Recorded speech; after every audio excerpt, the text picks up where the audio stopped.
লোকে পুরোপুরিভাবে ঈশ্বরকে অস্বীকার করার পথে নেমেছে। আমি বললাম, তুমি জানো আমি শ্রাদ্ধ বাড়ি যাই না, আমি যাব না। মা আমাকে প্রচণ্ড বকাঝকা করলো। মানে ঈশ্বরকে যে অবিশ্বাস করে তা নয়, ঈশ্বর সম্পর্কে যত রকম বাজে কথা বলার এরা বলে। বাট এত লোক এই ঘটনার সাক্ষী, এটা সাধারণভাবে দেখা যায় না। শ্রাদ্ধ বাড়িতে তখন 150 জন লোক উপস্থিত। যখন কোনো মৃত ব্যক্তিকে খাবার দেওয়া হয়, দিয়ে কিন্তু চলে আসতে হয়, পেছন দিকে আর তাকাতে নেই। তো এরা কি করেছে, এদের যে এই শিবপুরের ইঞ্জিনিয়ারিং স্টুডেন্ট যারা, ওদের বন্ধু বান্ধব সব উপস্থিত ছিল, আর এই প্রেসিডেন্সি কলেজের যে ছেলে পড়তো তার যে বন্ধু বান্ধব, ওরা এই ঘটনাটা মানে সত্যি ঘটে কি না, কোনো ঘটনা ঘটে কি না এই ধরনের, যে অশরীরীরা আসে, খাবার গ্রহণ করে, এই কাণ্ডটা হয় কি না দেখার জন্য ওরা কি করেছে, বাড়িতে তখন 150 জন লোক উপস্থিত। এই ভয়ঙ্কর কাণ্ড দেখে তারপরে যখন লাইট জ্বালানো হয়েছে, 2 জন ওখানে অজ্ঞান হয়ে পড়ে গেছে। যে ইলেকট্রিশিয়ান বাড়ির লাইটগুলো সব নিভিয়ে দিয়েছিল তাকে ডেকে নিয়ে এসেছিল আগে থেকে, এরাই কাণ্ড করবে বলে। 2 জন ইলেকট্রিশিয়ান ছিল, তার মধ্যে একজন তার নিজের সাইকেলের ওপরই অজ্ঞান হয়ে পড়ে গেছে। এই কর্মফলই পরবর্তী সময় তাকে অন্য একটা দেহ ধারণে সাহায্য করে। এই ডাক্তারি পড়াটা আমার কাছে একটা আশীর্বাদ স্বরূপ হয়েছে এক্ষেত্র দিয়ে। তার কারণ আমি অনেক জিনিস বুঝতে পারি যে জিনিসগুলো সম্পূর্ণ স্থূল শরীরের অন্তর্গত। আপনি আজ পর্যন্ত কোনো ডাক্তারকে দেখেছেন যে রোগীকে না দেখে চিকিৎসা করে, রোগীকে পরীক্ষা না করে চিকিৎসা করে? নমস্কার প্রিয় দর্শক, আমি সাধক অলৌকিক রহস্য ইউটিউব চ্যানেলের চন্দন চক্রবর্তী আপনাদের সামনে আবার চলে এসেছি একটি নতুন পডকাস্ট ভিডিও নিয়ে। যার পডকাস্ট বা সাক্ষাৎকার আজকে আমি নিতে চলেছি, তিনি আপনাদের বেশিরভাগ মানুষেরই, যারা অন্তত এই চ্যানেলে নিয়মিত দর্শক ও শ্রোতা, তাদের কাছে অত্যন্ত সুপরিচিত এবং জনপ্রিয় একজন ব্যক্তিত্ব। তিনি আর কেউ নন, তিনি হলেন মাননীয় শ্রী সুমন দাস। সুমনবাবু, আপনাকে সাধক অলৌকিক রহস্য ইউটিউব চ্যানেলের পক্ষ থেকে আমি আবারও স্বাগত জানাই। আপনারা সকলে আমার আন্তরিক প্রীতি ও শুভেচ্ছা গ্রহণ করবেন। সুমন বাবুর আগের যে 3টে এপিসোড গেছে, সেই 3টে এপিসোড আপনারা অত্যন্ত আগ্রহের সাথে শুনেছেন এবং যথেষ্ট পরিমাণ সাড়া দিয়েছেন।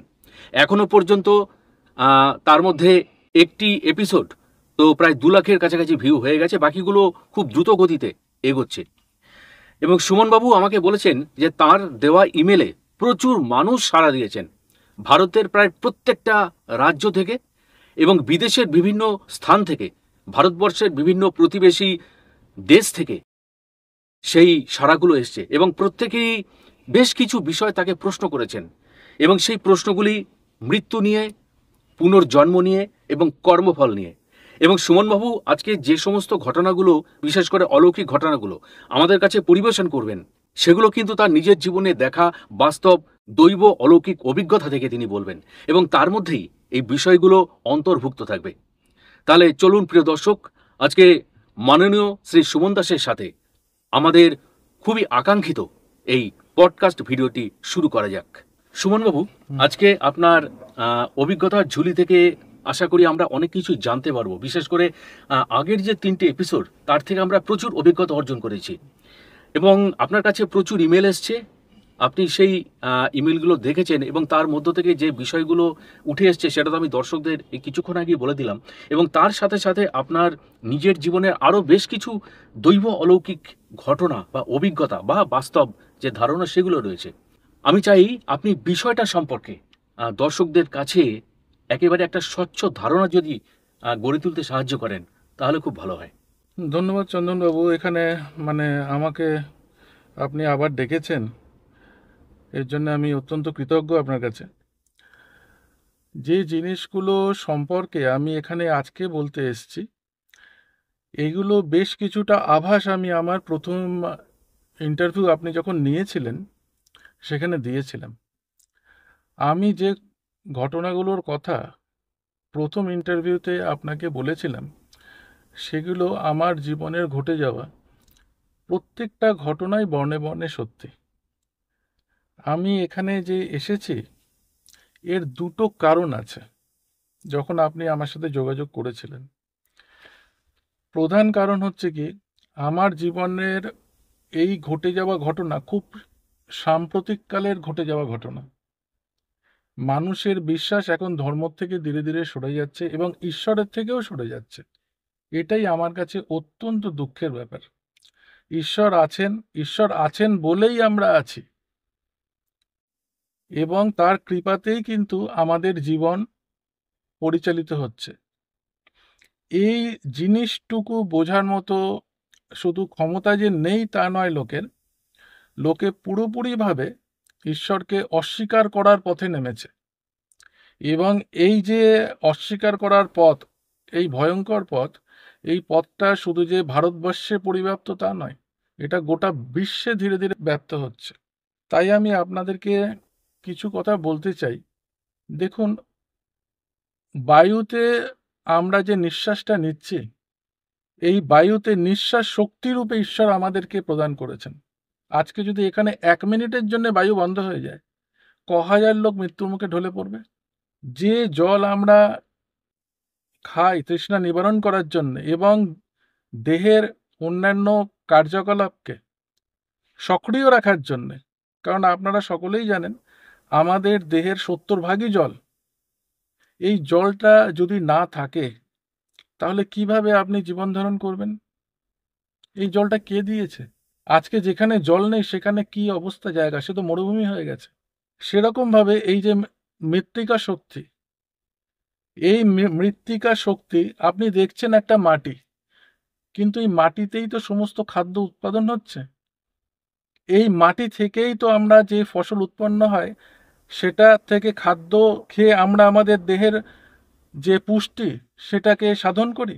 তাহলে যে জল দিচ্ছে আমাদেরকে, তার শক্তিতে, বায়ু দিয়ে নিঃশ্বাস শক্তি আমাদেরকে প্রদান করেছেন, যিনি খাদ্যের মাটির মৃত্তিকার মাধ্যমে খাদ্য দিয়ে আমাদেরকে পুষ্ট করছেন, এই সর্বভূতে যে তিনি বিরাজমান, এই বিরাজমান শক্তিকেই আমি সর্বদা ঈশ্বরের শক্তি রূপে, ঈশ্বর সর্বভূতে বিরাজমান এই তত্ত্বে প্রতিষ্ঠিত দেখে সর্বদা আমি তার কাছে কৃতজ্ঞ থাকি।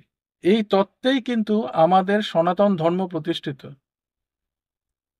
যার জন্যে আমি আমার আগের এপিসোডে বলেছিলাম, ঈশ্বরকে যেন কেউ কখনো কোনো অপমান না করে, কারণ তার পরিণতি অত্যন্ত দুঃখজনক।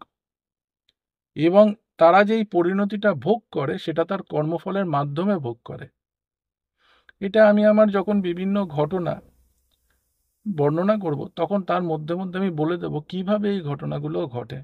বাকি যে প্রশ্নগুলো বিভিন্ন জায়গা থেকে আমার কাছে এসছে, সেটা হচ্ছে কি, ঈশ্বর আছেন সেটা আমরা বুঝবো কি করে?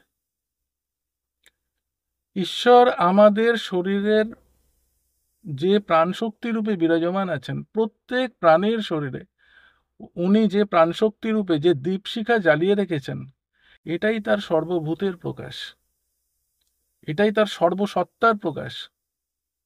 তিনি প্রাণশক্তি রূপে আমাদের মধ্যে বিরাজিত আছেন, এবং তিনি যদি সেই বিরাজিতটা না থাকেন, তাহলে যখন এটা আমাদের দেহ থেকে নির্গত হয়ে যাচ্ছে তখনই আমরা বলছি তার দেহের পতন হয়েছে বা তার মৃত্যু হয়েছে। এটাকেই সাধনার মাধ্যমে জানা এবং দর্শন করাকেই আমরা ঈশ্বর লাভ বলি। বাহ, আপনি ঈশ্বর লাভের এই জায়গাটা খুব সুন্দর করে আমাদের সামনে বললেন, অত্যন্ত সাবলীল এবং সহজ সরলভাবে। আচ্ছা, পরবর্তী ক্ষেত্রে এই ঈশ্বরকে অস্বীকার করার যে খুব ভয়ঙ্কর পরিণতি, খুব দুঃখজনক পরিণতি, সে সম্পর্কে আপনার বাস্তব অলৌকিক অভিজ্ঞতা যদি আমাদের সামনে একটু বলেন। দেখুন, এটার সাথে কর্মফল জড়িত। কিছু ঘটনা আমি বলছি, সেই ঘটনার মাধ্যম আমি এটাকে বলে দেবো কিভাবে এই কর্মফলটা তৈরি হয় এবং গঠিত হয়। 1975-এ ইমার্জেন্সি চলছে, তার 2-3 বছর বাদের ঘটনা। আমাদের এক রিলেটিভ, ডিস্ট্যান্ট রিলেটিভ, কিন্তু ওনাদের সাথে আমাদের সম্পর্ক খুবই ভালো। তো আপনি তো জানেন যে আমি কোনো শ্রাদ্ধ বাড়ি যাই না, কোনো সামাজিক অনুষ্ঠানে অংশগ্রহণ করি না। তখন কি হয়েছে, আমি বসে আছি, আমার মা বলছে, আমাদের বাড়ির সকলেরই নিমন্ত্রণ, মা বলছে, কি তুই শার্ট প্যান্ট পরিসনি কেন এখনো, তুই যাবি না? আলাম না। বললো অন্য কোনো জায়গায় না গেলে চলবে না, এখানে যেতে হবে। এটা আমাদের নিজেদের বাড়ির ব্যাপার। আমি বললাম তুমি জানো আমি শ্রাদ্ধ বাড়ি যাই না, আমি যাব না। মা আমাকে প্রচণ্ড বকাঝকা করলো, করে বাবাকে বলে দিল। এবার বাবা এসে বলল, কারণ রিলেশনটা বাবার দিক দিয়ে, বাবা এসে বলল কি তুই যাবি না? বললাম না আমি যাব না।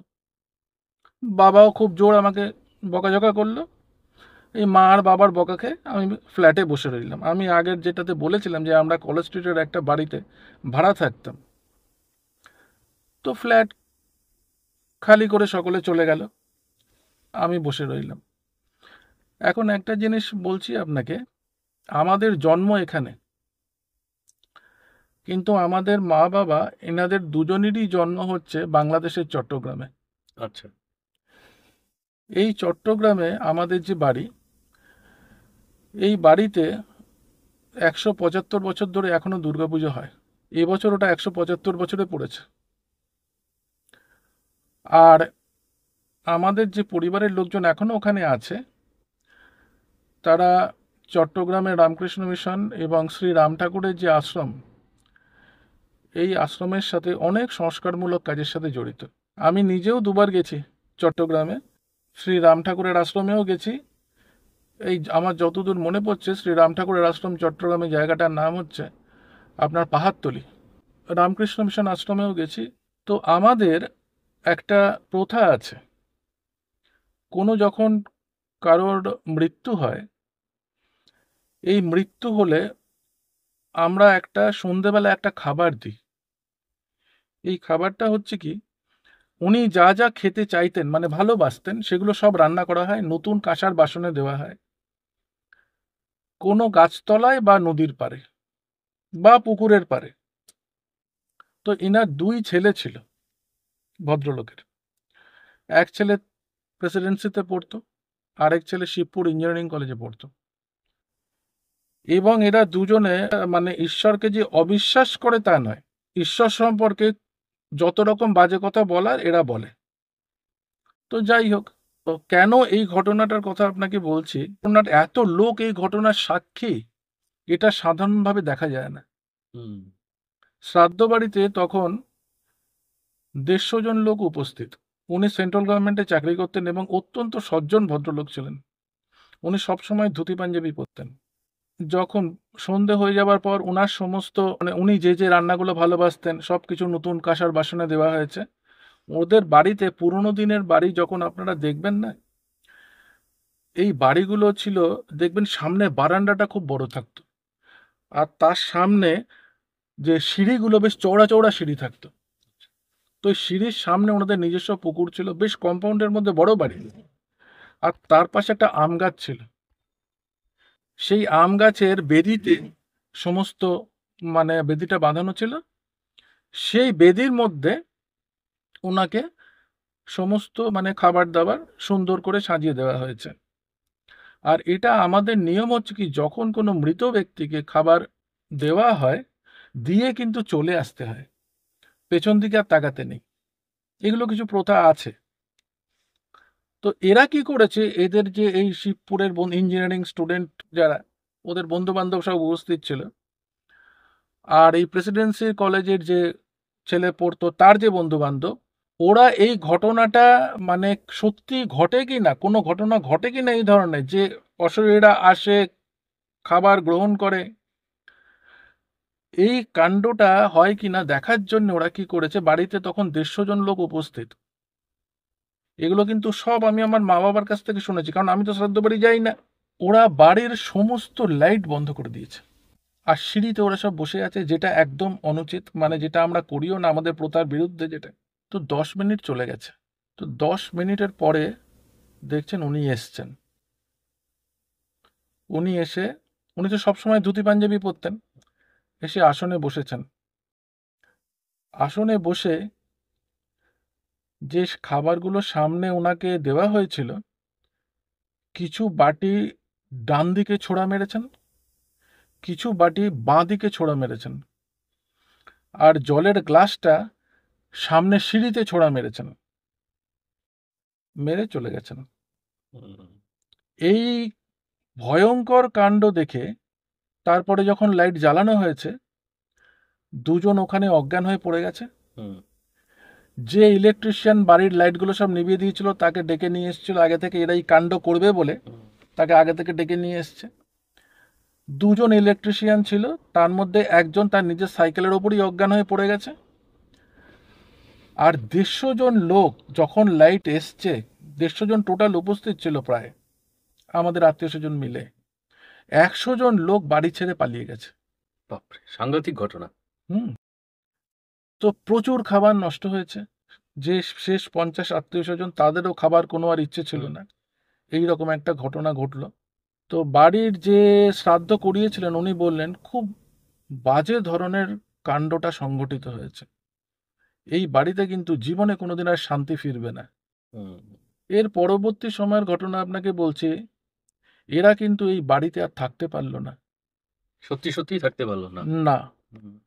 এরা বাড়িটা বিক্রি করে দিল এবং অন্য জায়গায় তারা চলে গেল। অথচ বাড়িটা খুবই সুন্দর বাড়ি ছিল। তো এই ঘটনাগুলো কেন ঘটে এটা আপনাকে বলছি। ভদ্রলোক চাকরিরত অবস্থায় দেহত্যাগ করেছিলেন। ওনার কেন এই ধরনের ঘটনাটা হচ্ছে সেটার কারণগুলো বলছি আপনাকে। এদের প্রবল আসক্তি থাকে সংসারের প্রতি, যে আমি চাকরি করতে করতে আমার প্রাণ বিয়োগ হয়েছে, কি হবে সংসারের, ছেলেরাও কেউ এখনো দাঁড়ায়নি, সব পড়াশোনা করছে, আমরা দেখতে আসি। এই জন্যে এই ঘটনাগুলো সংগঠিত হয়। আর যেটা অশরীরীর কথা আমি আপনাকে বলছি, অশরীরী জিনিসটার মানেটা কিন্তু একটু আলাদা। অশরীরী শব্দটার অর্থ হচ্ছে যার স্থূল শরীর নেই কিন্তু এদের সূক্ষ্ম শরীর আছে।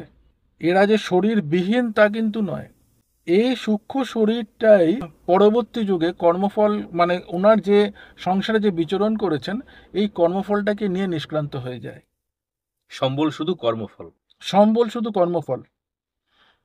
এবং কি হয়, এই কর্মফলই পরবর্তী সময় তাকে অন্য একটা দেহ ধারণে সাহায্য করে। সে উচ্চ মানে যোনিতে গমন করবে না সে নিম্ন যোনিতে গমন করবে, এটা কেবলমাত্র নির্ধারিত হয় তার কর্মফলের ওপরে, তার ধর্মের ওপর নয়। আমি বারবার আপনাকে বলছি, ধর্মের ওপর নয়। পরের ঘটনাটা আমি আপনাকে আবার অন্য একটা ঘটনা বলছি, এটাও খুব বিরলতম ঘটনা। আচ্ছা। তো এই সূক্ষ্ম শরীর যেটা, এই সূক্ষ্ম শরীর কিন্তু কখনো মৃত্যুবরণ করে না। আমরা যে বলি যে আমাদের যে দেহ চলে গেলে আমাদের মৃত্যু হয়ে গেল, তা কিন্তু নয়। আমাদের স্থূল দেহের মৃত্যু হয়, তার বিনাশ হয়ে গেল, স্থূল দেহ পঞ্চভূতে লীন হয়ে গেল, কারণ এটা দেহটা আমাদের পঞ্চভূতেই তৈরি। কিন্তু এই যে সূক্ষ্ম শরীর, এ কিন্তু এক ধরনের অমর। তার কারণ এই সূক্ষ্ম শরীর যতক্ষণ পর্যন্ত যা তার নিজস্ব যোগ্যতা অর্জন করতে না পারছে, সে ততক্ষণ পর্যন্ত ঈশ্বরের সাথে মিলিত হতে পারে না, যাকে আমরা মুক্তি বলি। সে ধীরে ধীরে এই যোগ্যতাটাকে অর্জন করে এবং তখন ঈশ্বরের সাথে মিলিত হয়ে যায়। এই জিনিসটাকেই কিন্তু মুক্তি বলে। মুক্তির আর কিন্তু আলাদা কোনো সংজ্ঞা নেই। আর যে ঘটনাটা রয়েছে সেটা হচ্ছে কি, আমাদের হার্ট, যেহেতু আমি বলছি আপনাকে ডাক্তারি পড়াটা আমার কাছে একটা আশীর্বাদ স্বরূপ হয়েছে এক্ষেত্র দিয়ে। তার কারণ আমি অনেক জিনিস বুঝতে পারি যে যে জিনিসগুলো সম্পূর্ণ স্থূল শরীরের অন্তর্গত। আর যেহেতু আমি আধ্যাত্মিক লাইনে আছি বলে আমি ডিফারেন্সিয়েটটা করতে পারি যে কোনটা স্থূল শরীরের ঘটনা, কোনটা আমাদের সূক্ষ্ম শরীরের ঘটনা। এটা ঈশ্বরের কৃপাতেই সম্ভব হয়েছে আমার কাছে। দুটোর মেলবন্ধন। তো এই যে সূক্ষ্ম শরীর, এ এবং আমাদের হার্ট, যতক্ষণ পর্যন্ত আমাদের এই শরীর প্রাণ আছে, জন্ম থেকে মৃত্যু পর্যন্ত কিন্তু এই হার্ট রেস্ট নেয় না। যেদিন আমাদের মৃত্যু হয় সেদিনই কিন্তু এই হার্ট বন্ধ হয়ে যায়। সূক্ষ্ম শরীরও জন্ম থেকে সে রেস্ট নেয় না। সে তখনই রেস্ট নেয় যখন সে একটা শরীর ত্যাগ করলো, কিছু সময়ের জন্য সে রেস্ট নিল, এবং সে যখন আরেকটা শরীর যাচ্ছে এই সময়ের মধ্যে সে কিছুটা রেস্ট পায়। এছাড়া সূক্ষ্ম শরীর কখনোই রেস্ট নেয় না। যে দেহত্যাগের পর দেহটা ত্যাগ হলো, এইবার নতুন দেহ ধারণ করার ওই মধ্যবর্তী জায়গাটা। হ্যাঁ, এবং এই সময়টা কত সেটা কিন্তু কেউ জানে না, এটা ওনার উপর নির্ভরশীল। তার সঙ্গে নিশ্চয়ই কর্মফলের একটা যোগ আছে। অবশ্যই কর্মফলই জড়িত। কতটা সময় পরে সে নতুন দেহ ধারণ করতে হ্যাঁ, পারবে। কর্মফলই জড়িত, এবং সেই কর্মফল আনন্দেরও হতে পারে, সেই কর্মফল দুঃখজনকও হতে পারে। দ্বিতীয় ঘটনার কথাটা যেটা বলছি, এর সাক্ষী মানে শয় বলা উচিত না, হাজার হাজার লোক এই ঘটনার সাক্ষী। এই ভদ্রলোক বারাসাতের কাছে কামদেবপুর বলে একটা জায়গা আছে, উনি কামদেবপুরের বাবা বলে বিশেষ মানে প্রসিদ্ধ ছিলেন। উনি আমাদের টালিগঞ্জের বাড়িতে 3বার এসছেন। এই ভদ্রলোক কিন্তু নিজে কোনো শিক্ষিত ছিলেন না। আপনি আজ পর্যন্ত কোনো ডাক্তারকে দেখেছেন যে রোগীকে না দেখে চিকিৎসা করে, না। রোগীকে পরীক্ষা না করে চিকিৎসা করে, রোগীর কথা না শুনে চিকিৎসা করে? এরকম তো ঘটনা না। দেখেননি। এই ভদ্রলোককে একজন বলেছিল, তিনি একজন মুসলিম ফকির, উনি জীবিত অবস্থায় বিভিন্ন লোককে আয়ুর্বেদিক ওষুধ দিতেন। বলেছিল, আমি যখন মারা যাব আমার কবরের ওপরে তুই বসবি, আমি তোর মাধ্যমে লোককে ওষুধ দেব। এই কামদেবপুরে আমি বেশ কয়েকবার গেছি উনি জীবিত থাকতে। কামদেবপুরে যে ঘরটাতে উনি বসতেন সেটা একটা কবর, সেই কবরের ওপর উনি বসতেন। ঘরের সামনের দরজাটা বন্ধ থাকতো। এখন কোনো লোক ওনার কাছ থেকে ওষুধ নিতে এসছে, সে লোকটা কিন্তু এই বন্ধ দরজার সামনে বসতো, তার পাশে আরেকজন লোক থাকতো, যেটা মানে কামদেবপুর বাবার লোক, উনি খালি নামটা বলতো আর বয়সটা বলতো। কামদেবপুর বাবা কিন্তু ঘরের মধ্যে বন্ধ, ওই কবরের ওপর বসা। উনি উনার কি রোগ হয়েছে, মানে যে সামনে এসছে তার কি রোগ হয়েছে, তার কি অসুবিধে হচ্ছে, সেগুলো সব বলে দিত ওই ঘরের ভেতর থেকে। আশ্চর্য। এবং কি ওষুধ দিতে হবে সেটাও বলে দিত। খালি যে এপার বাংলা থেকে চিকিৎসার জন্য লোকে ওনার কাছে যেত তা নয়, ওপার বাংলা থেকেও লোক আসতো ওনার কাছে চিকিৎসা করানোর জন্য। উনি জীবিত অবস্থায় একজন কিংবদন্তিতে পরিণত হয়েছেন। এবং আমি বলছি, এই যে মুসলিম ফকির যে ওনার কবরের ওপর বসতো এবং কামদেবপুরের বাবা, এনারা দুজনেই কিন্তু ঈশ্বরের আশীর্বাদ ধন্য, না হলে এই ঘটনা ঘটে না। সম্ভবই নয়। এই ঘটনা বিরলতম ঘটনার একটা। যে 3বার উনি আমাদের বাড়িতে এসছেন, সেই 3বার উনাকে আমি একই কথাই জিজ্ঞেস করেছিলাম যে বাবা আপনি এগুলো কি করে বলেন, আপনি তো রোগী দেখেন না, রোগীর চেহারাও দেখেন না, রোগের কথাও শোনেন না, তাহলে কিভাবে বলেন? তখন উনি আমাকে বলেছিলেন, বাবা দেখো, উনি কিন্তু খুব সুন্দর মানে খুব মৃদুভাষী ছিলেন এবং খুব আস্তে কথা বলতেন। বলছে, বাবা দেখো, উনি মুসলিম যে ফকির ওনাকে বাবা বলতেন, যে বাবা আমার সূক্ষ্ম শরীরে বাবা আমার কাছে আসে, বাবা আমাকে যা বলে সেটাই আমি মুখ দিয়ে বলে দিই, আচ্ছা। আর সেইভাবেই চিকিৎসাটা হয়। এই কথাটা কিন্তু আমাকে 3বারই বলেছেন। আপনাদের জ্ঞাতার্থে জানিয়ে রাখি,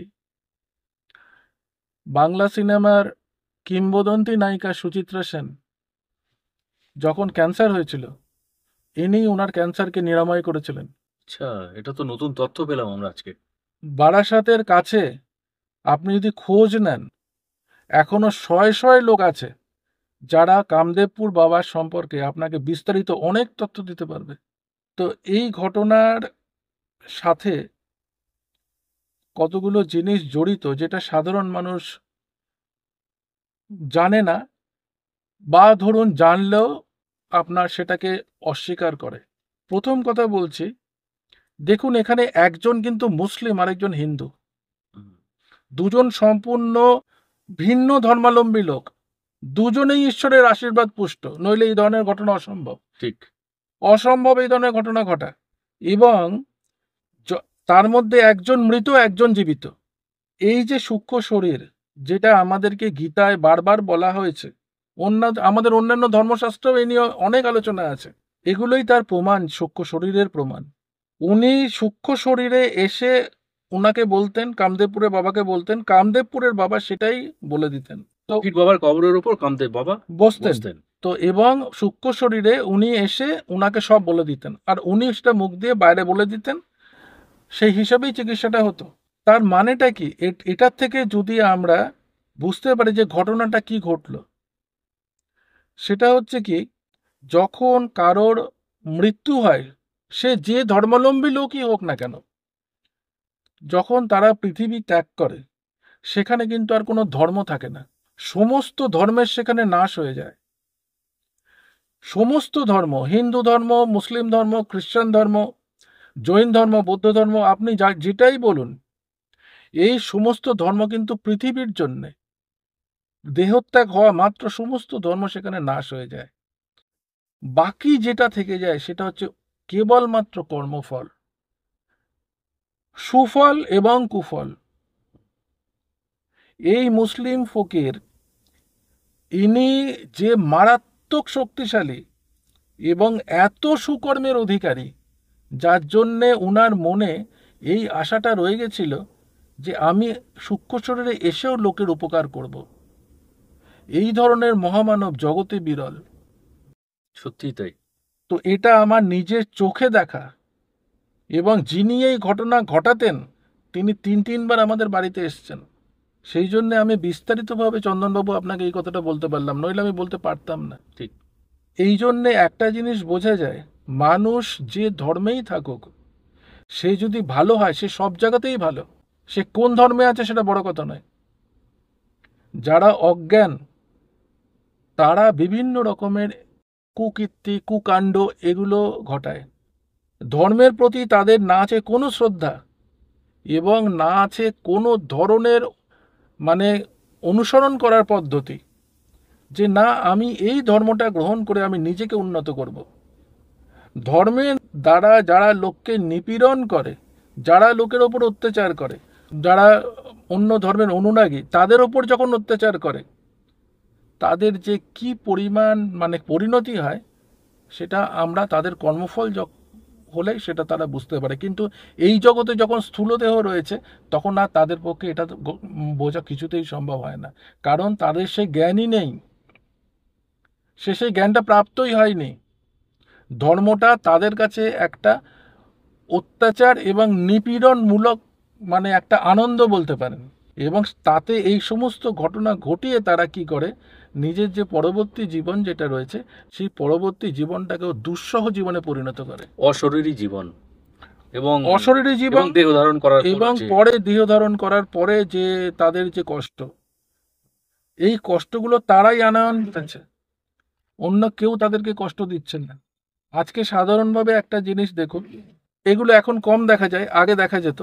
7-8 বছরের ছেলে মেয়ে কি করে, বাড়িতে খেলে, স্কুলে যায়, মা বাবার কোলে থাকে।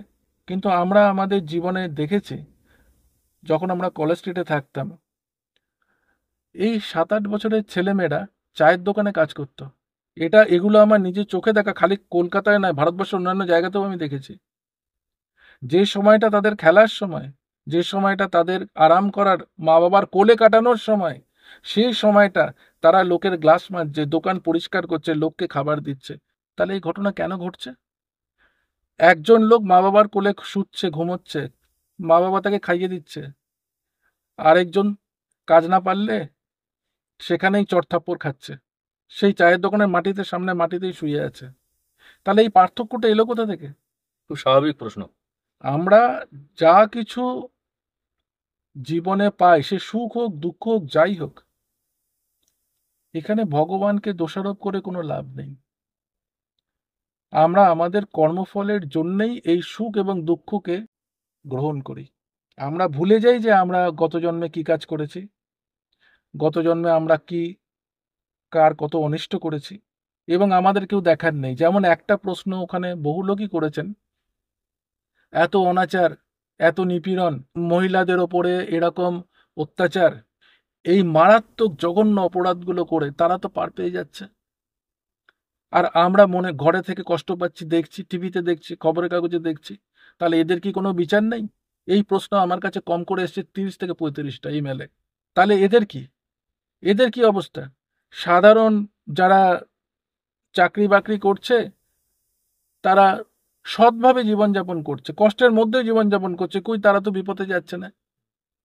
আর রাজনৈতিক নেতাদের ছাদের তলায় যারা আছে বা অন্যান্য যারা আছে, সেই কোয়ালিফিকেশনও তাদের কাছে নেই, তারা বাড়ি গাড়ি চড়ে ঘুরে বেড়াচ্ছে, তাদের কলকাতা শহরে 5টা বাড়ি 10টা গাড়ি। তা এই ঘটনাগুলো কি? কিভাবে এই ঘটনা ঘটছে? এই ঘটনাগুলো একমাত্র ঘটছে সে তার গত জন্মের বা পূর্ব জন্মের যে যোগফলে যে সুকর্ম যেগুলো ছিল সেগুলো কুকর্মকে পরিণত করেছে। তার কারণটা ভগবান কোনো কাউকে দেয়নি, কেবলমাত্র মানুষ ছাড়া আপনার মধ্যে একটা বিচার করার ক্ষমতা দিয়েছে। এই বিচারে আপনি একটা কাজকে ইয়েসও করতে পারেন, নো করতে পারেন। এটা কিন্তু ভগবান মানুষ ছাড়া আর কাউকে দেয়নি। যে করছে সে জানে আমি করছে খারাপ কাজ, যে ওষুধে মেশাচ্ছে সে জানে এতে লোক মরে যেতে পারে, হ্যাঁ, এটা কিন্তু সে জানে। যে ধর্ষণ করছে সে জানে অতি খারাপ কাজ, সেটা সে জানে না তা না। যে নারী করছে সেও এটা জানে, যে নারীদের ওপর অত্যাচার করছে সেও এটা জানে, এবং এই জানা সত্ত্বেও এই যে কাজগুলো করছে, এটাই কর্মফলের সাথে তার সূক্ষ্ম শরীরের সাথে তরঙ্গের আকারে যুক্ত হয়ে নির্গত হয়, ক্যারি ফরওয়ার্ড হচ্ছে। কারণ সূক্ষ্ম শরীর একটা বায়বীয় শরীর, একটা আপনি জানেন এটা সায়েন্টিফিক্যালি প্রুভড হয়ে গেছে যে আমরা কিন্তু একটা তরঙ্গের মহাসমুদ্রে বাস করি। আমরা একটা তরঙ্গের নিচে কিছু দেখতে পাই না, বা তরঙ্গের ওপরেও কিছু দেখতে পাই না। যে তরঙ্গটা আমাদের সাথে ম্যাচ করে, আমি যে আপনাকে দেখতে পাচ্ছি এটা ম্যাচিং হচ্ছে বলে কিন্তু দেখতে পাচ্ছি। এগুলো সব সায়েন্টিফিক্যালি কিন্তু প্রুভড। এই যে কর্মগুলো আমাদের যখন দেহ পুড়ে যাচ্ছে, আমাদের সাথে তো কোনো ঝোলা নেই, থলে নেই যে আমরা সেটাকে বই নিয়ে যাচ্ছে, তা নয়। এই কর্মফলের যে তরঙ্গ, এই তরঙ্গগুলো হচ্ছে কি সেই সূক্ষ্ম শরীরের সাথে ক্যারি ফরওয়ার্ড হয়। তার মানে এই তরঙ্গগুলোই হলো অ্যাকচুয়ালি ওয়ালেট, যার মধ্যে কর্মফলগুলো থাকে, অশরীরই সেইটা নিয়ে যায়। হ্যাঁ, এবং এই যে কর্মফল, এই কর্মফলটা যখন তার সাথে যুক্ত হচ্ছে, এটাই ঠিক করে তার পরবর্তী জীবনটা কোথায় যাবে। সে নিম্নজনিতে যাবে না সে ঊর্ধ্বজনিতে যাবে। এবং এই যে কর্মফলের নিয়ন্ত্রণ, এই কর্মফলের নিয়ন্ত্রণ কিন্তু কারোর হাতে নেই। এর নিয়ন্ত্রণ একমাত্র ঈশ্বর, এবং সেই জন্যেই তিনি ঈশ্বর। এই জন্য আমি বলেছিলাম ঈশ্বরকে অপমান করতে নেই, ঈশ্বরের বিরুদ্ধাচরণ করতে নেই, যেটা আমি আগের এপিসোডে বলেছি। আপনি বলেছিলেন। আর আমাদের শাস্ত্রে যে কথাটা বারবার করে বারণ করা আছে যে পাপ বাপকেও ছাড়বে না, এই কথাটা সেটাই মানে যে পাপ বাপকেও, তার বাপকেও ছাড়ে না। পাপ বাপকে ছাড়ে না মানে কথার অর্থ হচ্ছে পাপ তার বাপকেও ছাড়বে না। তো সুতরাং কেউ যদি ভাবে যে আমি অন্যায় অপকর্ম করে আমি পার পেয়ে যাব, তা কিন্তু নয়। আর এই যে কামদেবপুর বাবার ঘটনাটা বললাম, কামদেবপুর বাবার ঘটনার সাথে একটা জিনিস প্রতীয়মান হয়, সেটা হচ্ছে কি সমস্ত ধর্ম দেহত্যাগের সময় নাশ হয়ে যায়, কেবলমাত্র ক্যারি ফরওয়ার্ড হয় তার সুকর্ম আর কুকর্ম। তো এই দুটো ঘটনা বললাম আপনাকে।